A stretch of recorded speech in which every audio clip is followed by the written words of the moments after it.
Fala, rapaziada. E bom, cara, o Vasco conseguiu ter a proeza de conseguir empatar com o Flamengo. Cara, isso é mérito do elenco. Eu acho que, tipo, é válido falar isso realmente. Mas, cara, não é um resultado bom, né, pra gente. Porque nós ficamos em 16º na posição do, né, Brasileirão. Mas também não é bom pra eles, né, porque faz com que, né, apesar de ainda se manterem na liderança, dá margem para Cruzeiro e Palmeiras se aproximarem ainda mais deles, né. Mas, tipo, se eu acho que é um bom resultado, tipo, isso aí, tipo, no geral, assim, cara, não. Não é bom pro Vasco. Apesar de, porra, poderia ser do pior, tá ligado? Tipo, eles poderiam ter perdido feiamente, assim, talvez de goleada ou pelo menos 2-0 facilmente, porque o time deles tem capacidade pra isso. Nosso time tá se reconstruindo lentamente, mas sem condições, cara.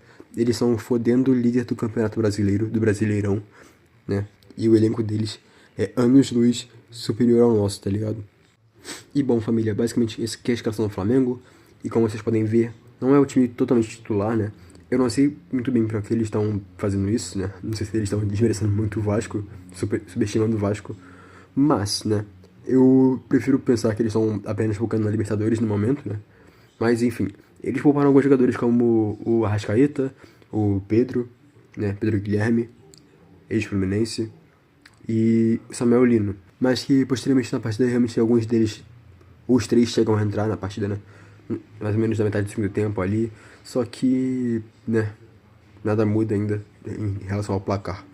E agora o Vasco traz essa escalação aqui um pouco diferente. E eu gostaria de pontuar algumas coisas aqui sobre o desempenho dos jogadores na partida e o que eu achei de cada um, basicamente.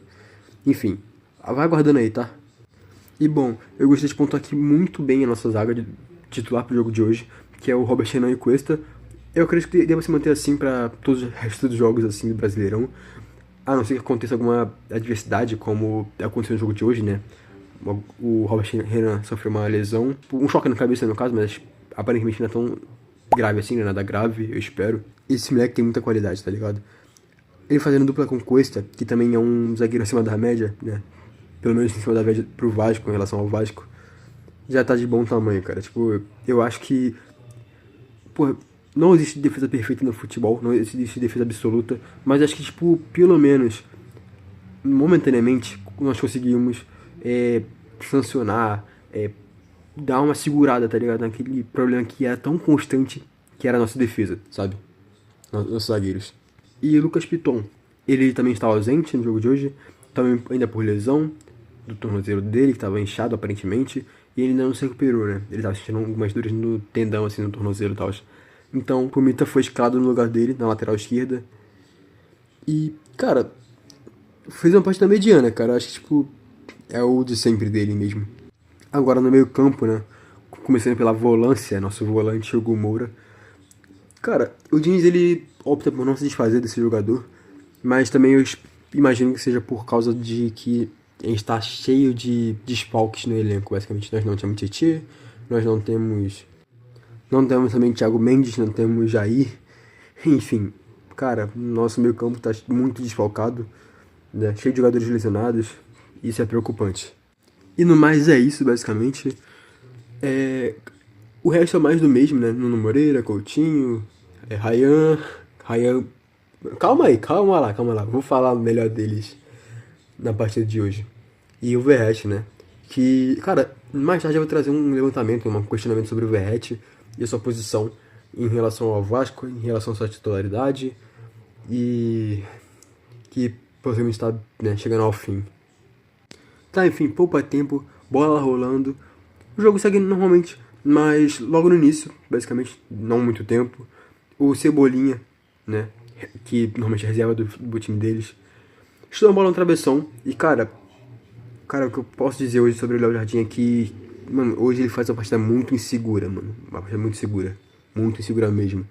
É raros momentos que eu consigo ver o Léo Jardim assim, sendo tão inseguro, uma pessoa que não transmite nenhuma confiança no gol. E basicamente ele, tipo, vai no bate-rebate, os caras tentam chutar até furar a defesa do Vasco, sabe? Tipo, eles chutam assim, a bola vai pra linha de fundo ali, tipo, pro outro lado do campo, cruza ali, né? E, cara, basicamente o Carrascal né, estreante no clássico e tal, jogador novo, consegue se desprender, se desmarcar ali dos nossos zagueiros ali e consegue abrir o placar pros caras. E bom, o lance do gol se resume num lançamento, um cruzamento do Emerson Royal para o Bruno Henrique, que chuta e estoura, né, nas mãos do Léo Jardim. Só que no rebote, o Carrascal, estreante de hoje, se desprende e só empurra pro gol. Cara, e possivelmente esse chute é muito defensável. E, tipo, ainda mais pra um goleiro do calibre do Léo Jardim, sabe? Então, hoje ele, né, como eu disse, fazendo uma aposta muito insegura. Em um momento que ele deveria, tipo, encaixar a bola e dar um soco pra poder a bola, né, escapar, assim. E dessa vez ele não tem tempo de reação suficiente. É complicado, cara. E, cara, o que acontece aqui? Poderia começar a tudo dar errado, basicamente. É o momento que eu mais temi a semana inteira, cara. Tipo, porra, não, vocês não têm noção, velho. Eu tava, tipo, tão espantado, tão assustado, tão com medo desse placar, né? Desse possível placar pro jogo de... Contra o nosso maior rival, né? Nosso principal rival, aliás. Porque, cara, sendo honesto, o elenco deles é bem superior, mano. Não tem pra onde fugir. E, tipo, cara, é só olhar o histórico, basicamente, cara. Tá foda ser vascaíno, mano. Mas hoje, né? Não sei se é graças ao Diniz, mas enfim. Cara, alguma coisa aconteceu. E o Vasco não abaixou a cabeça devido a esse gol, cara. E o Vasco continuou pressionando, vindo pra frente. Basicamente esse gol serviu pra acordar mais o Vasco, sabe? Que a partir do momento que ele sofre o gol, o Vasco, tipo, não começa a dominar a partida então, mas, tipo, começa a jogar de igual pra igual, sabe? Tipo, começa a dar uma expressão, consegue em alguns momentos sair ligeiramente superior ao Flamengo na partida. Eu acredito que, tipo, realmente até o primeiro tempo acabar, assim, até o intervalo, o Vasco veio se mostrando superior ao Flamengo, mesmo com algumas estatísticas abaixo, como a posse de bola, que eu vou comentar mais tarde. Mas enfim, aqui nós temos uma cabeçada, não do Derrete também, né? Seria incrível se fosse, eu não teria criticado ele, né? Se isso estivesse acontecendo com frequência. Mas enfim, do Puma Rodrigues, né? Nosso lateral esquerdo improvisado, que tá na ausência do Piton. E, cara, o Rossi trabalhou nessa defesa, né? Ele encaixou a bola do Pumita. Mas dito isso, escanteio a favor da gente, né? Coutinho na cobrança, ele cruza ele meio alto. E, mano, o Ryan ele simplesmente voa, cara. Tipo, porra, mano, ele pula muito alto, ele tá voando assim. E ele só cabeceia a bola pro gol e consegue fazer o empate pra gente, consegue empatar o jogo. E fazer a gente dar aquela respiradinha, tá ligado? Aquele, sabe? Não tem mais, tipo, tanto pavor assim. E, mano, dá pra ver que o Vasco vinha propondo o jogo hoje também, né? Contra o Flamengo. E, mano, poupa tempo, né, cara? Tipo, eu já vinha elogiando o Ryan há muitos vídeos em sequências, cara. Em sequências eu vinha elogiando ele todos os vídeos, basicamente. Todos os vídeos que ele tem uma contribuição, ele tá tendo uma contribuição maior pro time desde a chegada do Diniz, né? Que até então, esse ano, né? Antes da chegada do Diniz, ele tinha feito 3 gols. Já com o Diniz, ele fez mais 7, né? Mas é muito legal, cara, porque, tipo assim, realmente era muito esquisito, mano. Muito foda, tipo, de ver a bagunça que o Vasco tava. Porque esse moleque tem uma volta por cima, sabe? E mais de 2023 ali, 2024, que ele não conseguiu desempenhar tão bem o futebol dele. Por mais que, tipo, na base ele sempre destruiu muito. Nos profissionais, quando ele subiu, ele demorou pra engrenar, né? Tá começando só agora. Nós, apesar de, tipo, ele demorar muito pra poder reagir a alguma coisa assim, dele engrenar, a gente sabia que ele tinha um potencial, visto que ele fazia coisas mirabolantes na base, basicamente.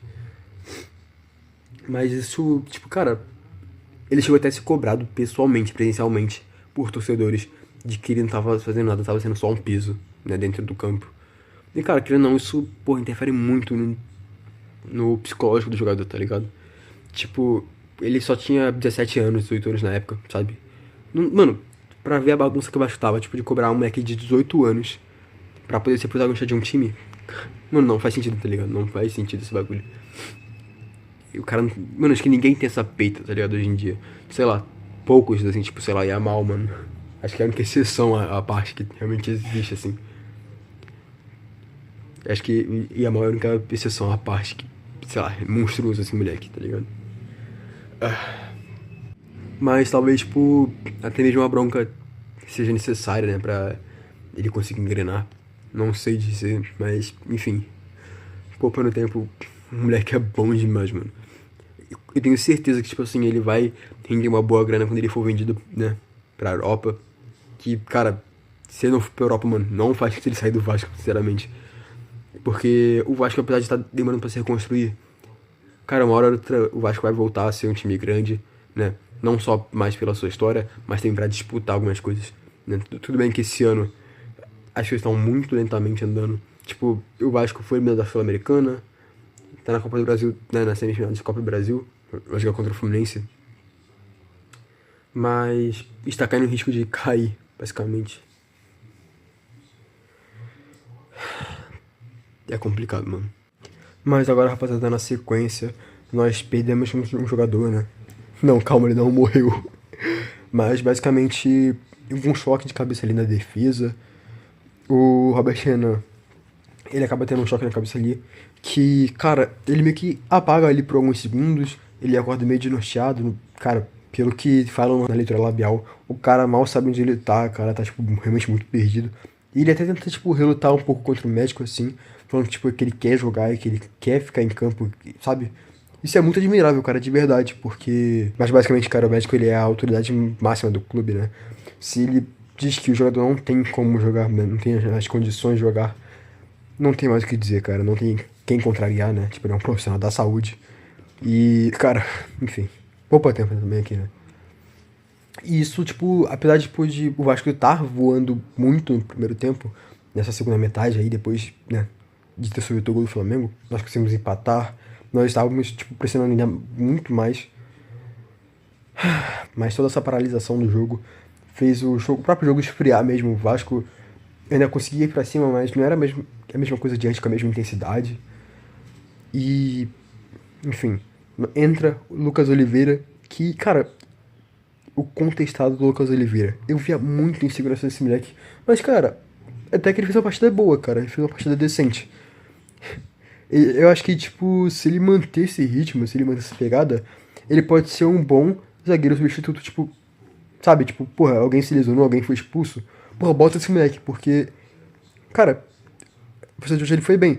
Ele não acertou tudo, ele não foi jogador perfeito, mas, tipo, ele deu o jogo, basicamente. Tipo, ele não deixou os caras passar, ele tava, tipo, realmente brigando, assim, pela bola mesmo. E teve alguma polêmica, assim, realmente, sobre toque na mão, posteriormente, mas eu vou comentar isso depois. Mas, por não mudar muita coisa, e dessa forma a gente vai pro intervalo.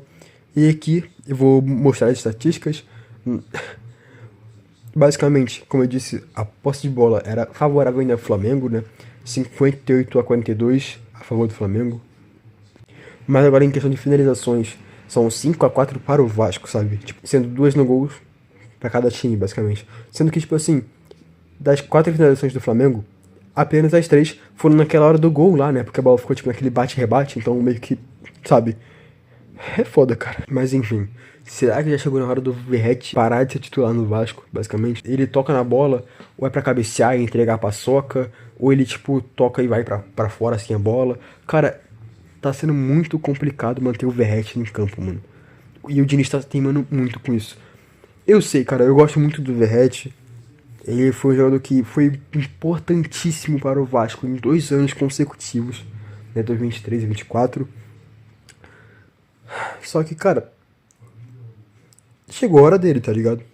E, tipo, não é pra, porra, parar de colocar o cara no jogo, bota no segundo tempo, tá ligado? Sei lá, dá um jeito de colocar o cara quando o jogo tá, tipo, porra, vê que tá mais naquela condição de bola na área e cabeceio, mano, bota ele, tá ligado? Mas, tipo, o Vasco precisa construir jogadas, tá ligado? Ah, mas Pedro, por que você tá falando isso do Verratti? Cara, simplesmente o esquema do Diniz não funciona muito com o Verratti. Isso tá meio que nítido, cara, tá nítido há bastante tempo, na verdade.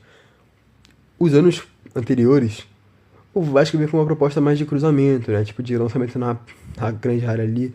Que, cara, era muito bom pro Verratti, tá ligado? Tipo, ele é um jogador alto, que tinha uma boa impulsão, uma boa mira no cabeceio e tal, né? Lucas Piton, até mesmo quando o Coutinho chegou mais ou menos ali, dá pra fazer essa função também, em alguns momentos, de cruzar na área. Só que, mano, agora o que o Diniz vai fazer é trocar passe, né, cara? Trocar passe, inverter o jogo. Essa mesma baboseira aí que, tipo, todo mundo tá cansado de falar sobre o Diniz. E, cara, isso é um esquema tático que assassina o Verratti, cara. Não tem mais o que falar sobre. O Verratti, ele tá muito nichado ali, tá muito específico para situações específicas de jogos. Então, a minha opinião agora se resume sobre.